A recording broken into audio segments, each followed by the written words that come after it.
Você concorda, vou já te perguntar isso, você concorda que essa eleição desse ano é a eleição mais importante da história? Bom, toda eleição é importante, né? Mas essa é uma eleição completamente diferente das outras, né? Porque a situação do mundo é muito complicada, a situação do Brasil é muito complicada e as pesquisas são muito parelhas, assim, estão muito próximas, né? E por mais de que o campo progressista acerte e tente acertar e está do lado do bem, da humanidade, parece que tem uma torcida permanente contra que as coisas deem certo, né? Então é uma coisa incompreensível como é que depois do governo Bolsonaro, principalmente, com tanta dor, tanto sofrimento, tanto atraso, aí veio o governo Lula, que não foi aquele governo que a gente imaginava, né? Uma composição muito ampla, tal, mas o Lula sempre tentando dar um passo adiante no processo civilizatório. E ainda as coisas estão difíceis, então realmente essa semana, por exemplo, foi uma semana quase que uma semana trágica, né? Como é que o Lula super eufórico, que foi para Espanha, para Alemanha, para Portugal, fez a diferença, discursos fantásticos, chega aqui no Brasil e o ex-governador de Goiás, o Caiado, vende uma mina lá em Goiás, a mina Rio Verde, né?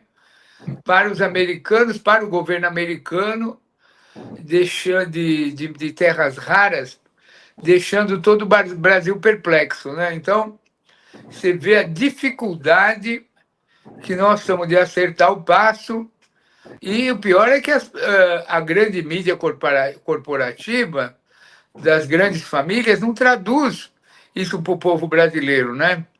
Quer dizer, o fato do Caiado ter agido como corretor, como se fosse um agiota, e vender, fazer a corretagem de uma mina, que é uma coisa estratégica para o Brasil, de minerais raríssimos, né?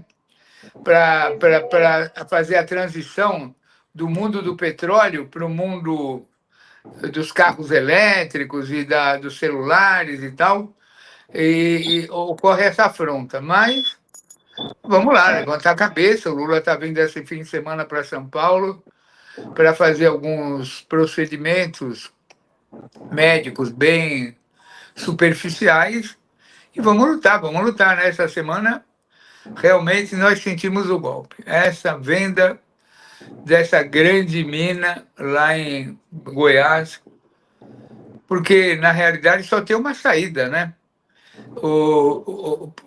É fazer com que todas as reservas minerais das chamadas terras verdes ou as terras raras, luz lantanídeos, que é um grupo de 16 elementos químicos, seja transformada numa grande estatal, a Terrabras, né? Então, todo aquele esforço que foi feito para a criação da Petrobras desde a Segunda Guerra Mundial, né? Onde os americanos também estavam numa posição muito belicosa. O presidente Roosevelt veio para o Brasil em 1946 fazer uma reunião com Vargas, e aí foi discutida a criação da Petrobras, mas a Petrobras só foi criada praticamente 10 anos depois, quando Vargas voltou, em 1953, 54. Né? Então, na realidade, nós temos que ter uma Petrobras dos minerais estratégicos, uma Terrabras. Né? Então, e é uma discussão forte, né? Porque, evidente, se o Caiado vendeu como governador de Estado uma mina localizada, por que o governo brasileiro não vai para o CAD, onde são aprovadas todas as transações financeiras, e não impede que haja essa privatização, essa venda? Né?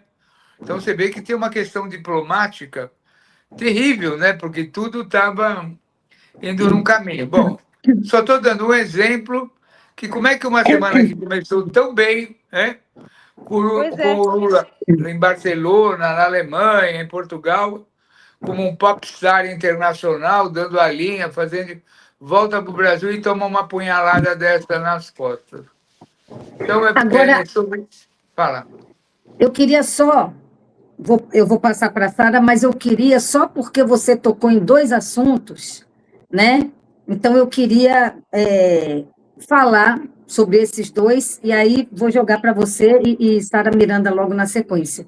Que é o seguinte, você falou desse assunto das terras raras, dessa venda, né, do Caiado, e você falou também desse evento, né, do sucesso que foi o evento, essa passagem do Lula na Espanha, Portugal e Alemanha. Sim. Que a grande mídia não noticiou nem uma coisa nem outra, né? E, assim, em relação, são dois assuntos diferentes, mas eu vou jogar logo os dois, que aí você já responde tudo junto. Em relação a esse evento, né? Porque você vê que a extrema-direita tem aquele evento horroroso que é aquele CEPAC, né? Eu acho que a gente até demorou para juntar, né? Os progressistas todos e fazer um movimento desse forte. Eu queria saber, Adriano, você acha que esse movimento, ele, não, como não foi mostrado nas grandes mídias, você acha que nas redes ele teve um bom impacto? Você acha que para a extrema-direita também ele teve um impacto assim de mostrar que os progressistas do mundo também estão unidos, também estão fazendo uma frente a eles? Isso é uma coisa. Em relação ao Caiado, o Caiado já vinha avisando e sinalizando, né, que ele ia vender essas terras. Que não pertence ao Estado de Goiás, pertence à União, né? Então, ele vendeu uma coisa que não é dele. Eu fico imaginando, imagine, você tem seu apartamento aí que você mora, eu chego aí e vendo seu apartamento. Como é que eu vou vender seu apartamento? Seu apartamento é seu, não é meu, né? Então, assim, para mim, alguma coisa tem que acontecer aí.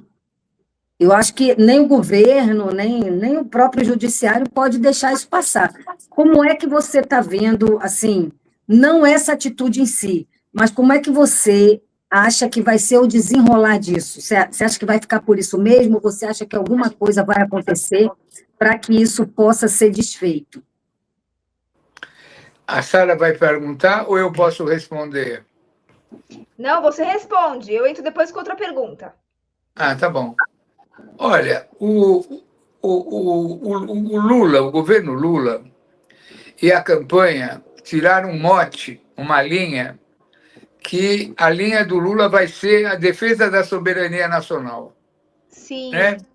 Esse vai ser o mote, a defesa das raízes do povo, da cultura popular, a linha soberania nacional, Brasil acima de tudo. E o filho do Bolsonaro e tal, eles estão dando uma corda para o Lula trabalhar e sapatear em cima dessa. O pessoal do Bolsonaro foi lá para. O filho, né? Foi lá para aquele encontro da extrema-direita, falou que a primeira coisa que ele ia fazer com medida de governo era doar o conjunto das terras raras para os Estados Unidos e tal. Fez aquela prosopopeia. Isso pegou muito mal, né, para eles. Agora, o que eu estou tentando chamar a atenção aqui no programa, com vocês duas e gente culta, é a dificuldade que nós temos para afirmar o nosso programa. Então, eu sou geólogo de formação básica. Me formei na Universidade de São Paulo. Eu sou especializado em terras raras? Não. Eu sou especializado em água subterrânea, hidrogeologia. Aquífero Guarani é minha praia. Bom, mas minimamente eu estudei geologia, né? E eu sou um apaixonado pelo petróleo. Qual é o grande problema do governo do Brasil? O petróleo nos trouxe grandes alegrias e grandes tristezas, principalmente a partir da descoberta do pré-sal.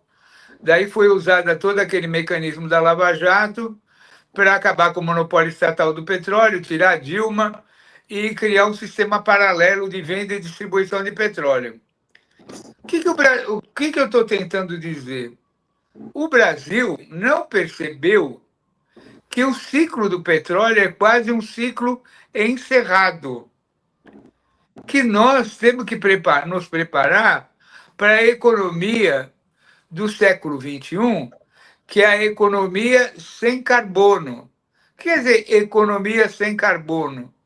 É com uma nova matriz energética que não usa necessariamente o petróleo.